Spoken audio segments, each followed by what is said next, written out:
When the exile ship slid into Sol's system, it didn't arrive like a conqueror. It arrived like a bruise.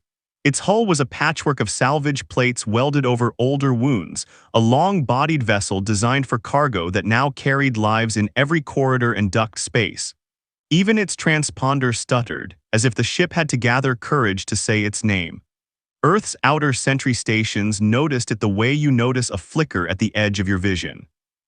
The object didn't match any registry, didn't move like a smuggler, didn't broadcast like a tourist. It simply coasted, bleeding iron trails, and asked, quietly, in a language too structured to be accidental, for permission to approach. On the monitoring deck of Lagrange Platform 3, Commander Hannah Iqbal watched the audio waveform lift and fall like a patient's breathing. "Repeat last," she ordered. The translator software did what it could. It compared to archived alien contact lexicons, teased apart grammar, guessed at intent. A pale blue subtitle appeared under the alien voice. "Request safe orbit, request water, request," the voice fractured as though the speaker had swallowed something sharp. "Request witness." Hannah felt the room go still behind her. A few technicians exchanged glances that said, "Witness to what? And is this a trap, and why Sol?" Earth had met other civilizations, yes, carefully, incrementally, at distances polite enough to be safe. There were treaties, protocols, and a whole genre of cautious disappointment. The galaxy, it turned out, was old and proud and bureaucratic. It preferred its newcomers quiet, and yet here was a ship that didn't ask for trade or territory. It asked for water and a witness. Hannah keyed the open channel. "Unknown vessel, this is United Terran Orbital Command. You are in a monitored approach corridor. State your designation and intent." A pause, static. Then the voice returned, softer. "We are the VELL. We are unseated. We have no star. We come to you because you are." The translator hesitated, then chose the closest word it could. Young. There was a brittle sort of hope in that single syllable. The kind of hope people held when every older option had failed. Hannah didn't trust hope. She'd been raised on the far end of the monsoon belt, where you respected weather but never believed it loved you back. Still, she said, "You may enter holding orbit. Medical and aid craft will rendezvous. Any hostile action will be answered." "Understood." Another pause, then, "Thank you for the risk." The comm line clicked off. Hannah stared at the last words like they were a handprint on glass. "Thank you for the risk." They boarded the exile ship with masks on and weapons slung low, human diplomacy's awkward compromise between compassion and self-preservation. The docking collar hissed, clamps bit, pressure equalized. A door opened. What stepped into the airlock wasn't the galaxy's usual kind of alien. The VELL were tall but not imposing. Their bodies were slender columns of jointed bone under a soft, velvety dermis that shimmered in faint patterns like oil on water. Their faces were not faces exactly, more like layered plates that shifted when they spoke, exposing vibrating membranes that sang words instead of shaping them. And their eyes were the same color as old bruises. Behind the first VELL stood a second, and behind that one a crowd, not soldiers, not armed. They pressed together with the careful quiet of people who had learned that sudden motion invited pain. A woman in a blue UN jacket stepped forward, medical scanner in hand. "I'm Dr. Elise Ward. We're here to provide aid." The lead VELL tilted its head. The plates along its throat fluttered. "AID is not why we came." The translator rendered the tone strangely, as if trying to fit music into words. "But we accept it. We have forgotten what acceptance feels like." Hannah resisted the urge to glance back at her Marines. She had the unsettling sense that if anyone here raised a weapon too abruptly, the VELL would flinch like children. "What happened to your ship?" she asked. The lead VELL turned slightly. Hannah followed its gaze to the corridor beyond the airlock. There were scorch marks on the walls, not from battle inside, but from the ship itself failing, overheated conduits, patched life support, 1,000 improvised repairs. The air smelled faintly metallic, like blood and rain. "We were cast out by the conquered," the VELL said. Hannah had heard of the conquered in the way you heard of storms on the far side of the ocean. Distant, powerful, and full of rules you didn't get to vote on. It wasn't a single empire, but a consortium of elder species who'd been spacefaring longer than human civilization had had writing. "What did you do?" Hannah asked. The VELL's throat plates tightened. When it spoke again, the tone carried something like shame, though Hannah didn't think the shame was earned. "We refused to kneel."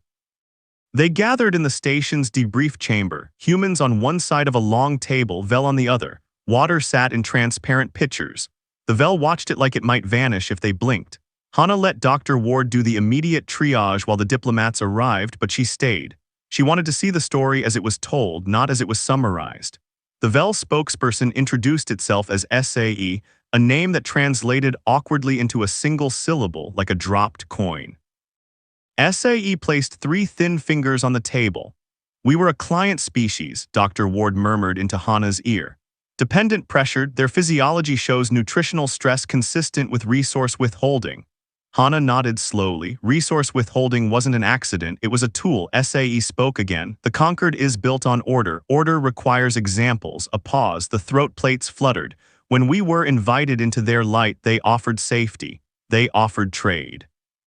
They offered," the translator hesitated, then offered, "guidance." Hana didn't miss the way C's membranes tightened around that word. "The price was a gesture," SAE continued, "a signal of submission, a kneeling at the council floor, a lowering of our crest." "And you refused," Hana said. C's eyes dimmed slightly like a storm cloud thickening. "We asked HFY. We asked what it meant. They said it meant we understood our place. We said, oh, our place is where we stand." One of the human diplomats, a man with an expensive tie and tired eyes, leaned forward.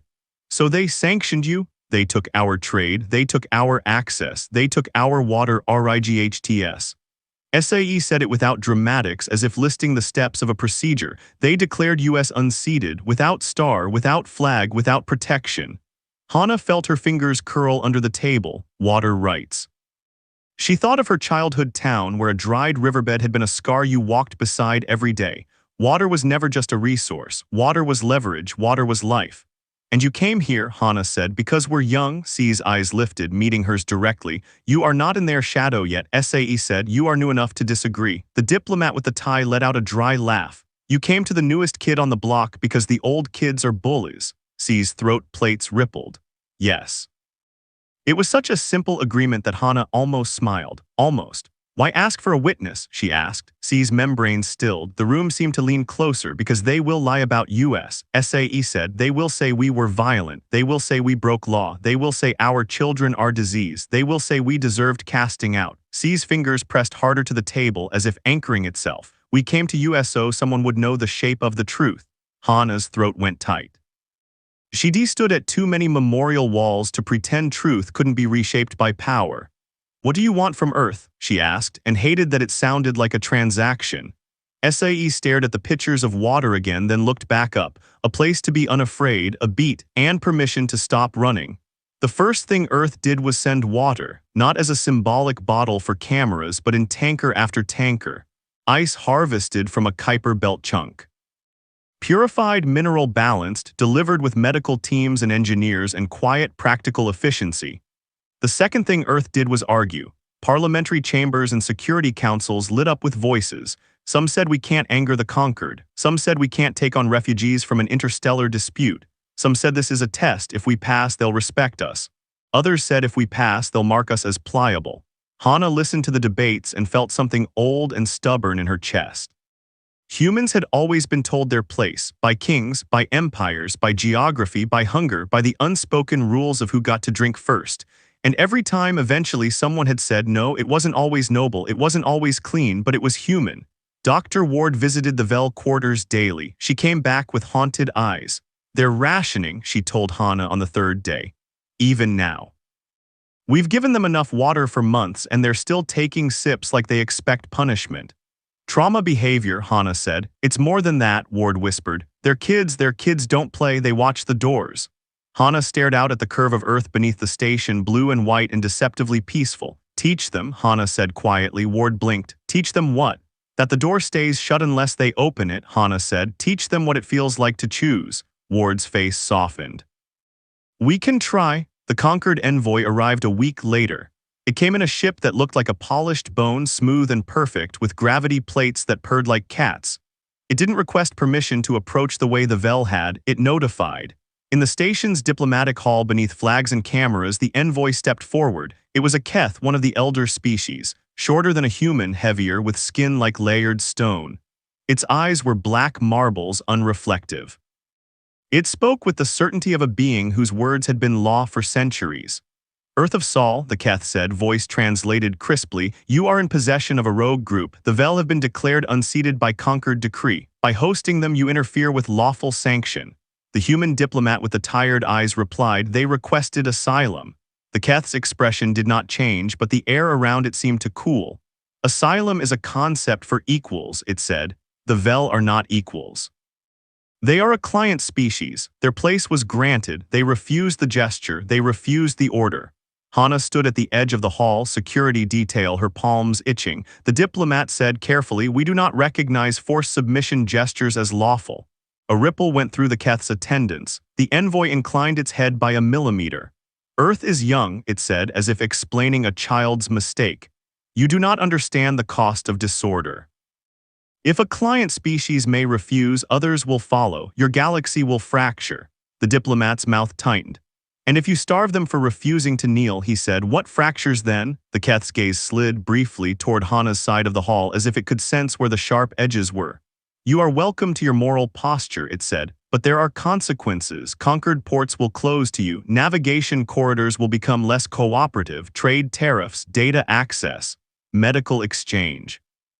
It let the list hang like a noose, then it delivered the true blow, the one meant for headlines. And understand, by harboring unseated, you become suspect, a haven for disobedience, a contagion.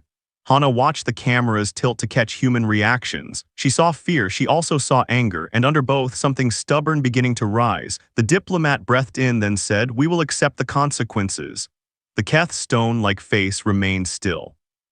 But its attendants shifted, and Hana knew they had not expected that answer. The envoy turned to leave. At the hall's far door, SAE stepped into view. No one had announced it. No one had arranged the optics. SAE simply appeared, walking slowly, refusing to be hidden. The Keth saw SAE and paused. SAE raised its crest, not in defiance this time, but in a gesture that looked like remembering itself. We are here, SAE said, voice carrying, and we are witnessed. For the first time, Hana saw the Keth's composure crack, not in rage, but in something like unease. Because being witnessed changed things. It meant history had a second set of eyes. The conquered did what it always did when confronted by a smaller entity that wouldn't yield. It tested. First, ports closed. Human ships found themselves delayed, inspected, rerouted, supply lines frayed. Then information started to rot. Navigation beacons flickered. Shared astronomical datasets arrived subtly corrupted. A human freighter jumped 3 light days off target and barely made it back with its crew alive. Accidents, the conquered called them. Consequences, the news called them. And then came the message that wasn't an accident at all. A broadcast across neutral channels, polished and calm. The VELL have committed treason against order. Earth harbors THEM. Earth thus endangers the peace of all. At the bottom of the feed was a recommendation: sanctions, isolation, quarantine. Hana watched it from the station. Beside her, Dr. Ward watched too, jaw set. They're going to make us a lesson, Ward said. Hana didn't look away from the screen. They already tried that once, she said. With the Vel, Ward nodded slowly. And we're what, the next example? Hana's smile was thin. They think we'll kneel to avoid it, Ward exhaled. Will we? Hana turned, and in her mind she saw C's eyes, bruised dark, refusing to drop. No, Hana said, we won't. Earth's response was not a fleet, not at first. It was a story. A full release of sensor logs from the Vel ship, their damage, their rationing, their recorded transmissions begging for water. Medical records showing dehydration patterns consistent with deliberate restriction. Video testimony from Vel parents describing children forced to kneel in ceremonial halls until their joints swelled. It was ugly, it was human in its bluntness. It wasn't edited for elegance. The conquered dismissed it as fabrication.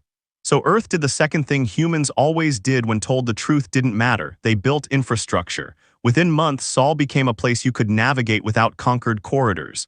Human engineers and Vel mathematicians, yes, together, refined gravitic map-making into something the elders hadn't bothered to pursue because their old roots were good enough. Humans were not the best at tradition. They were excellent at making do. Vel, it turned out, were brilliant with resonance physics, how to coax stability from systems that wanted to wobble. They'd been kept as clients because clients didn't get to patent brilliance. Now they did. Shipyards around Mars hummed. Lunar foundries glowed. A new kind of beacon network began to flicker into existence, one not owned by the conquered, not controlled by elder hands. Other minor species noticed. Quietly at first, like animals testing a new watering hole. A trader from the Lintari stopped by to refuel, then returned with friends. A Thessan academic requested access to Earth's open datasets. A small delegation from a species Hana had never heard of asked shyly if Sol would honor their ships if the conquered refused. In the station's expanding refugee quarter, children began to run. Vel children chasing human kids through corridors, their laughter an odd harmonic chorus. They still watched doors, yes, but now sometimes they watched them because they planned to burst through, not because they feared someone else would. One night Hana found SAE in the observation lounge staring down at Earth. "Your world is loud," SAE said without turning. "Yeah," Hana replied, "we're working on that." C's throat plates fluttered, a sound like soft rain. "The conquered will come with force," SAE said. "When shame fails, they use weight." Hana leaned on the railing. "We know." SAE finally looked at her. "Why do you do this?" SAE asked. "You lose trade, you lose access, you lose safety." Hana thought of the Keth envoy listing consequences like it owned the concept. She thought of water rights, of ration sips, of kids who didn't play. And she thought of something else, the way the galaxy treated youth as weakness, as if being new meant being malleable. "We do this," Hana said, "because we remember what it's like to be told our place.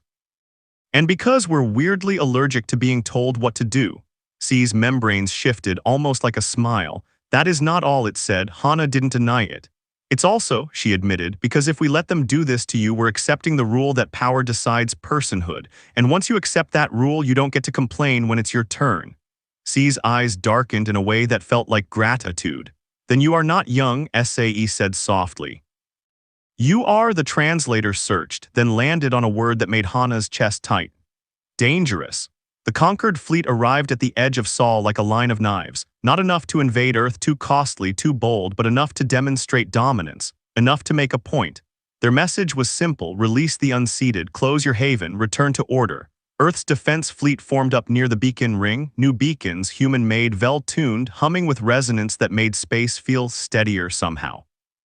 Hana stood on the bridge of the cruiser Karachi Dawn, hands clasped behind her back, staring at the tactical projection. The conquered ships were elegant, ancient, the kind of hardware that came from centuries of iterative perfection. Earth ships looked like they'd been built by people who'd been told no and decided that was a design constraint. A calm request flashed. The Keth envoy appeared on screen again, stone face unsoftened by time. "Earth," it said, "final notice. Surrender the Vel. Or be quarantined by force." Hana's captain glanced at her. She was here as liaison, but everyone on the bridge knew she'd been in the room when SAE asked for a witness. They knew what this was about. The captain opened the channel. "No," she said simply. The Keth's eyes did not blink. "Then you will learn the cost of defiance." Behind Hana, a Vel technician named Rune, small for its species, hands steady, adjusted the resonance controls on the beacon network. Its throat plates vibrated faintly, not speech but focus. Hana remembered what SAE had said: when shame fails, they use weight. The conquered ships began to advance, and then the beacons sang, not audibly, not in air, but in the math of space itself. The resonance field tightened like a net pulled snug. Conquered navigation systems, built to rely on conquered corridors, stuttered as the rules beneath them changed. Their ships didn't explode, they didn't crash, they simply couldn't move the way they expected. Their beautiful formations smeared like ink dragged through water. On the bridge, human officers stared as the tactical map rewrote itself. "Is that," someone began. "It's a denial field," Rune said through the translator, voice calm, "not a weapon, a refusal." Hana felt a laugh bubble up, sharp and disbelieving. A refusal. Humans had weaponized refusal before in 1,000 different ways: strikes, boycotts, sit-ins. Lines of unarmed bodies that said, "You'll have to step over us." Now in the cold of space, Earth and the Vel had built a way to say it with physics. The Keth envoy's face tightened. "You disrupt lawful movement." The captain replied, "We're not firing, we're not boarding, we're simply not cooperating with your coercion." The Keth stared, and for the first time it looked old. "You will be isolated," it said. Hana leaned forward, speaking before she could stop herself. "Maybe," she said. "Or maybe you just taught every small species watching that there's an alternative to kneeling." The Keth's jaw plates clenched. "You think you can replace the conquered?" Hana's smile was wolf-thin. "No," she said, "we think we can make it optional." The channel cut. Outside, the conquered fleet hesitated at the edge of the singing net. Their ships hovered, trapped between pride and practicality. And across dozens of neutral listening posts, across backwater trade routes and client worlds with empty reservoirs, the recordings spread, Earth refusing, the Vel witnessed, order challenged without a shot. In a galaxy built on obedience, a new currency had been minted, choice. Weeks later, the conquered withdrew not defeated but denied the clean victory it wanted. It left behind threats and warnings and diplomatic frost. But it also left behind something it hadn't intended to give: time. Time for Earth's beacon network to expand. Time for small species to visit Sol and see a haven that didn't demand kneeling. Time for the Vel to build homes under open skies and learn how it felt to drink without counting the sips. On the day the first Vel settlement opened on the edge of the Gobi, chosen for its wide horizons and its brutal honesty, Hana attended without cameras. SAE stood beside a shallow pool watching Vel children splash with human kids. The laughter rose like birds. "We did not know we could live like this," SAE said quietly. Hana watched the water arc in the sunlight. "Neither did we," she admitted, "not always." SAE turned its bruised dark eyes to her. "The conquered will not forget this," SAE warned. Hana nodded. "Good," she said. "Neither will we." C's throat plates fluttered, that soft rain sound again. "Then what are we now?" SAE asked. "Clients, refugees, allies?" Hana thought about it. "Your neighbors," she said finally. "And your family, if you want to be." SAE stared, as if the word family was a technology it didn't understand yet. Then SAE lifted its crest, not a kneel, not a submission, but a gesture of recognition, and placed a hand over its own throat plates. "We want to be," it said. Hana felt something in her chest loosen that she hadn't realized was clenched. Across the settlement, a kid, Vel, maybe 8 years old by human guesswork, ran up to the pool edge and jumped without fear, splashing everyone. A human parent yelped. A Vel parent laughed, startled by their own sound. Hana smiled. For a moment, the galaxy felt farther away. Then her wrist pad chimed, a priority alert from Orbital Command. She opened it, and the message displayed in stark text: "Unidentified vessel entering Sol. No conquered signature, no transponder. Requesting asylum. Sender the unseated of DRAK. Additional note, they said you don't make people kneel." Hana looked up at SAE, then out toward the horizon where the sky met the curve of Earth. "Looks like we're getting a reputation," she said. C's eyes darkened, not with fear this time, but with something that looked suspiciously like pride. "Good," SAE said. "Let them come, let them see." Hana's comm beeped again, another ping, another incoming, then another. A chorus of new voices, all saying the same thing in different languages. "We were cast out. We have no star. We heard you might witness us." Hana exhaled slowly, feeling the weight of what was about to happen settle onto humanity's shoulders, heavy, frightening, and strangely familiar. She turned toward the command transport waiting to take her back to orbit. "All right," she muttered, half to herself, half to the sky. "Let's see how big this haven can get." And above Earth, in the space where old empires like to pretend they own the rules, Sol's new beacons began to hum, softly at first, then stronger, like a song that refused to end.